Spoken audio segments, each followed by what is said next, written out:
When researchers at the Emerging Pathogens Institute recently ranked foodborne pathogens to figure out which was the worst, number one on their list was Salmonella, ranked the food poisoning bacteria with the greatest public health burden in our country, the leading cause of food poisoning-related hospitalization, and the number one cause of food poisoning-related death.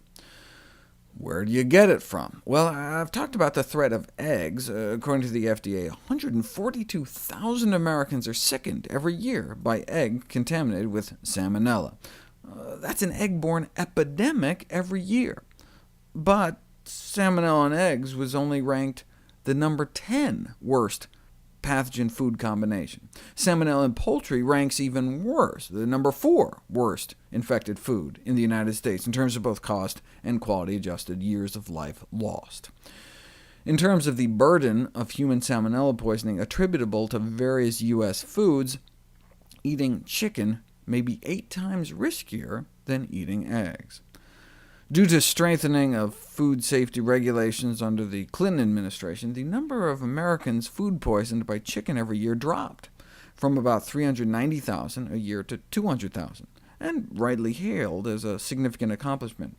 So now eating chicken only sickens about 200,000 people in the U.S. every year. But isn't that a bit like some toy company boasting that they've reduced the amount of lead in their toys, and so are now poisoning 40% fewer kids? Not exactly something to boast about. And the numbers have since rebounded back upwards.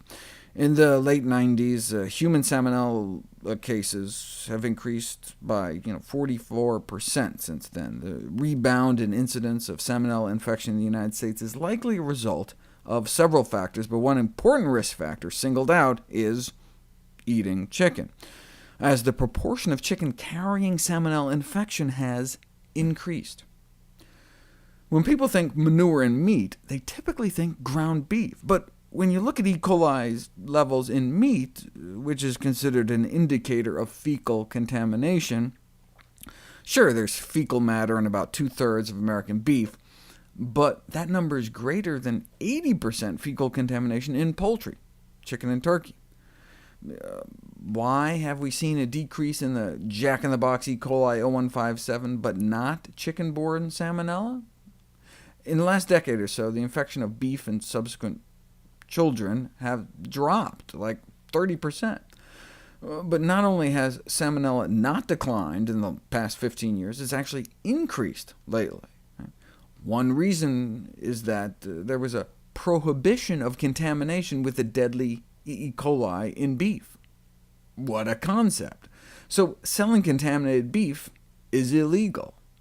Why is beef laced with E. coli contaminated fecal matter considered adulterated, but chicken laced with salmonella contaminated fecal matter A-OK?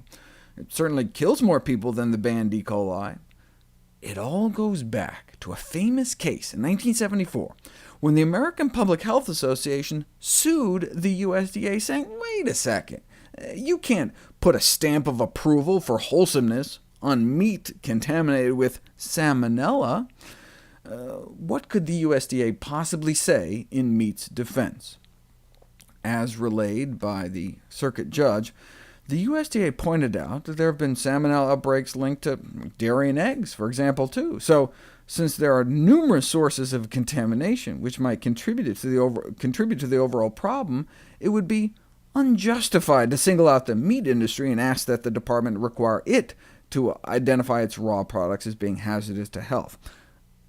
That's like the tuna industry arguing, there's no need to label cans of tuna about mercury levels, because you could also get exposed to eating thermometers.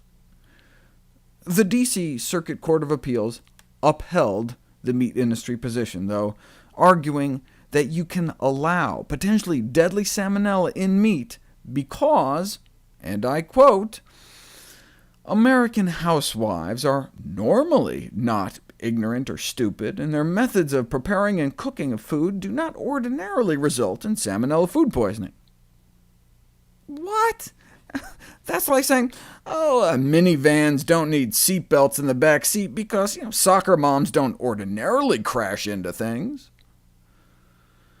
Now, 39 years later, 200,000 Americans sickened every year by salmonella that continues to be legally allowed in chicken.